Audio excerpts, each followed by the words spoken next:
Olá, nobres! No dia de hoje nós vamos falar um pouquinho sobre essa esmerilhadeira angular, um equipamento extremamente versátil e útil para se ter em casa para várias finalidades, né? Com várias aplicações, entre lixar, polir, cortar, enfim, e outras aí que a nossa criatividade permitir. Esse equipamento que eu já possuo há quase um ano e tem se demonstrado bastante prático, muito bom até, e bastante útil. A gente vai ver no final do vídeo as comparações e vamos ver se de fato ele é realmente bom ou não, né? O modelo que a gente vai avaliar é o modelo da DeWalt, modelo DWE 4118B2. É um modelo um equipamento alimentado em 220 volts, de 50 a 60 Hz, 950 watts. Quem for comprar uma esmerilhadeira, algo que eu recomendo é o controle de velocidade. No caso dessa, ela tem uma variação de velocidade de rotação, né, de 3.000 a 11.000 giros por minuto. Então é algo bem interessante. Equipamento com dupla isolação, né, o que garante aí bastante segurança no uso. Fabricado na China. Equipamento robusto, até pela potência dele, e pela parte mecânica que tem aqui, né? Equipamento robusto, tem um peso associado, a gente vai ver o peso dele. Enfim, um equipamento bem interessante para se ter em casa para uso geral. A ideia do vídeo de hoje, a gente vai ver mais para frente, é fazer uma análise com relação aos parâmetros elétricos, né, de rotação e ver se ela cumpre com o que se propõe. Desde já, né, peço que curtam, caso gostem, curtem o canal, né, compartilhem, façam seus comentários aí para que a gente possa estar melhorando cada vez mais. Vamos lá. Como um aspecto geral, né, um dado que eu sempre acabo falando nos vídeos é o comprimento do cabo. Eu já medi anteriormente, né, da base do equipamento até o plug. Esse equipamento tem 2 metros e 40 centímetros de... Eu prefiro um cabo, no mínimo 3 metros de comprimento, muito próximo disso, né, que nos dá uma amplitude, né, de trabalho ao redor da ferramenta bastante grande e amplo. Então, esse aqui poderia ser um pouquinho maior, né? Outro item que eu costumo avaliar é o peso do equipamento, né? Vamos dar uma olhada. O equipamento completo, né, com o cabo junto, ele está pesando 2 kg e 247 gramas. Como é possível ver, meu nível de ruído está em torno de 40 decibéis. Vamos ligar o equipamento a 1 metro de distância e vamos ver como se comporta. A 1 metro de distância, na velocidade mínima, o ruído máximo é este. Chegamos então a 82,7 decibéis. Na velocidade máxima, a 1 metro de distância, vamos ver o máximo que a gente chega.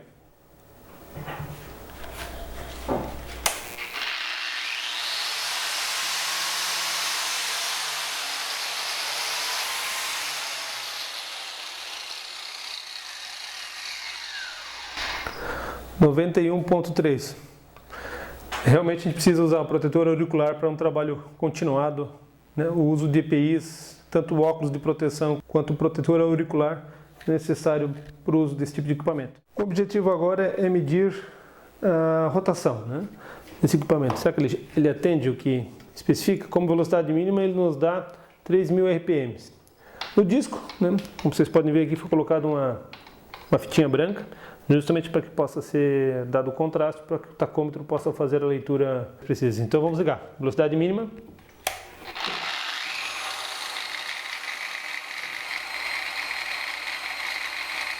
Na velocidade mínima chegamos aproximadamente a 3.200 RPMs. Vamos fazer o teste na velocidade máxima.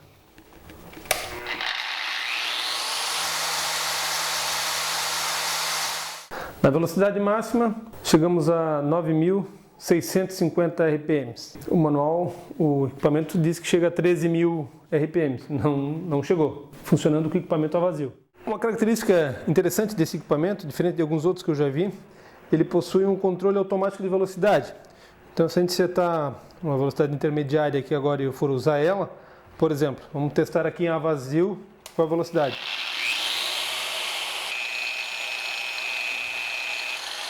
A vazio em torno de 4.000 RPM. Eu consigo perceber esse controle, né, quando eu tiro a carga, a minha rotação aumenta até retornar a velocidade nominal dos tornos de 4.000. Vamos ver se a gente consegue demonstrar isso.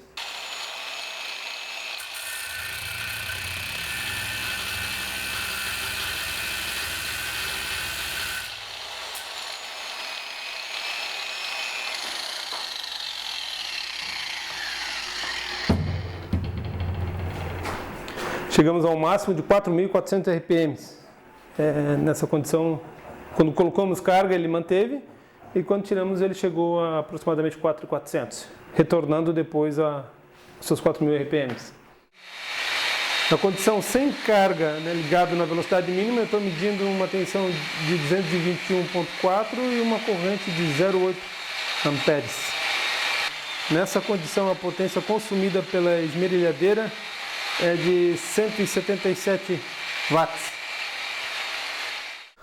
Agora vamos tentar aplicar a máxima carga que a gente conseguir aplicar aqui no equipamento, na velocidade máxima, e vamos ver se ele vai fornecer os seus 950 watts.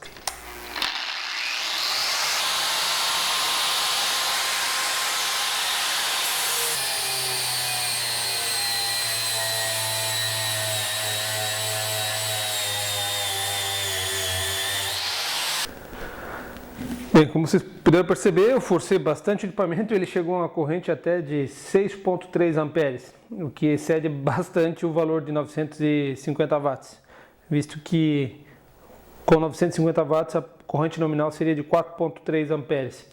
Então, o equipamento ele até excede o valor. Um dado interessante que tem nesse equipamento é que quando ele sobreaquece, já aconteceu de eu utilizar ele e forçar a situação. Quando o equipamento ele sobreaquece, essa parte metálica fica muito aquecida, obviamente todo induzido e toda a parte eletrônica. Essa proteção ela serve para que não exceda as características internas de isolamento do próprio motor e protege ele contra até mau uso, né? Então, se a gente for acabar excedendo, ele acaba protegendo o equipamento por excesso de temperatura, ele desarma. O que pode ser incômodo em algumas situações, que tu está querendo cortar algo, mas por outro lado é interessante porque preserva o equipamento. O próximo teste que iremos fazer é um teste onde eu vou demonstrar o isolamento do equipamento, da carcaça, né? Ele é um equipamento que, como é utilizado em obra tal, e tem uma parte metálica que é a parte da engrenagem aqui da parte da frente que é exposta, né? Vamos ver se ele de fato atinge, se ele, como fala, o equipamento é de dupla isolação. Vamos ver se ele tem um bom isolamento elétrico entre a nossa entrada e a carcaça. O que eu fiz? Né? Curto-escutei as duas entradas, né? Eu fazendo neutro do plug de entrada, estou com o medidor de isolamento aqui e vou aplicar a tensão aqui na carcaça, que é onde a gente pode efetivamente encostar e tomar algum choque.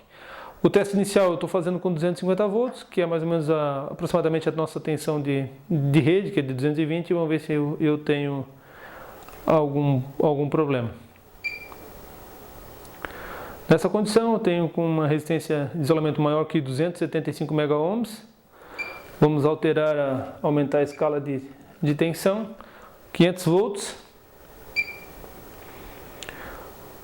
isolamento acima de 550 mega-ohms, vamos aumentar a tensão do teste, vamos para 1000 volts, que é o máximo do multímetro de isolamento. Com 1000 volts, o meu isolamento também excede os 2.2 giga-ohms, ou seja, o equipamento é bem isolado eletricamente. Agora vamos analisar como é a corrente de entrada desse equipamento.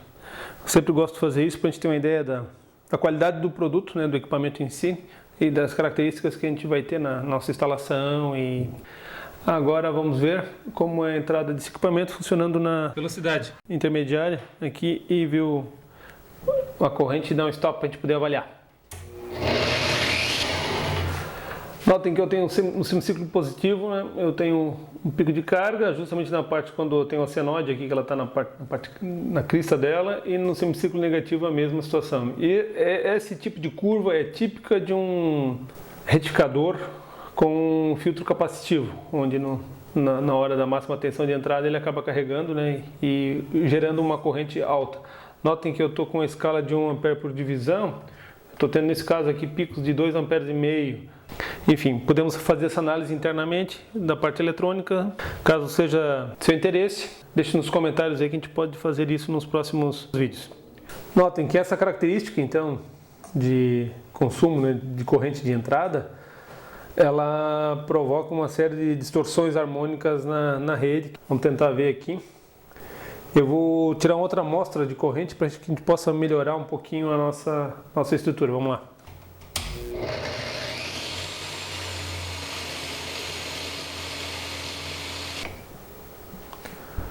Bem, agora Vocês conseguem perceber aqui que eu tenho a minha forma de onda no tempo, e aqui embaixo tem uma análise FFT, que mostra a transformada rápida de Fourier, né?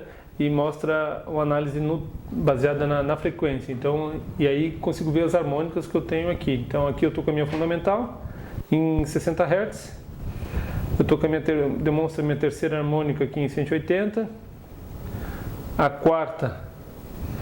a quinta na verdade, né? A quinta harmônica aqui em 300 Hz, a sétima e aí vai, nona. Percebo que esse tipo de estrutura acaba tendo uma série de distorções harmônicas. Claro que o uso é muito pouco, o uso de equipamento desses é num ambiente, eu diria que industrial, pesado, que deve suportar harmônicas desse tipo.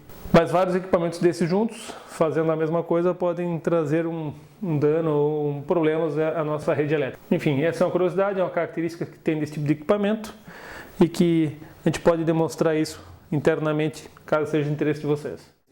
Bem, senhores, como análise final, a esmerilhadeira ela mostrou ser muito boa. Eu tenho, como eu prometi, né, se eu queria demonstrar essa manopla, ela pode ser atarrachada, né, em ambos os lados da esmerilhadeira, nesse lado, no lado esquerdo e no lado direito.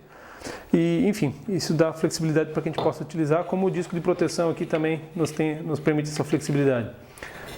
Vem junto com o equipamento uma chave Allen para troca de ferramentas, tem um botão de trava que ele serve para justamente segurar o equipamento, travar e permitir com que a gente desrosqueie e libere as ferramentas, né? E serve também para travar ele na hora que a gente for apertar.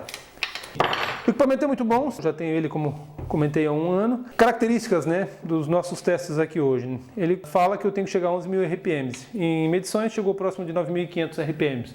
Então não chegando a seus 11.000 RPM. O cabo é um cabo que eu achei um pouco curto, tem 2,40 m, eu preferi que fosse no mínimo 3 metros de comprimento. Uma característica desse equipamento é a questão do botãozinho de ajuste de velocidade. Ele tem a velocidade mínima e a velocidade máxima, porém na velocidade mínima, intermediária, funciona perfeitamente bem, mas na velocidade máxima, com a vibração do equipamento, ele começa a tremer, né? Tem muita vibração e esse botãozinho lentamente ele começa a diminuir a velocidade. Então, se você estava na velocidade máxima, com essa vibração ele reduz mais ou menos até a velocidade intermediária. Essa é uma característica e um problema, um defeito que talvez o fabricante possa corrigir no futuro. Mas isso não desabona o equipamento, ele é bastante robusto. O controle, outro item que é muito interessante nesse equipamento é toda vez que excede a temperatura ou sobreaquece todo o equipamento, ele desarma, fazendo com que se consiga preservar o equipamento e ele não queime. Então essa é uma característica bem interessante desse equipamento do ponto de vista de proteção. Se você gostou do vídeo, deixe o seu like, se inscreva no canal, compartilhe com seus amigos e assim a gente consegue fazer o canal crescer e divulgar novos equipamentos e novas análises técnicas de outros equipamentos na área elétrica e eletrônica. Um grande abraço a todos, até o próximo vídeo.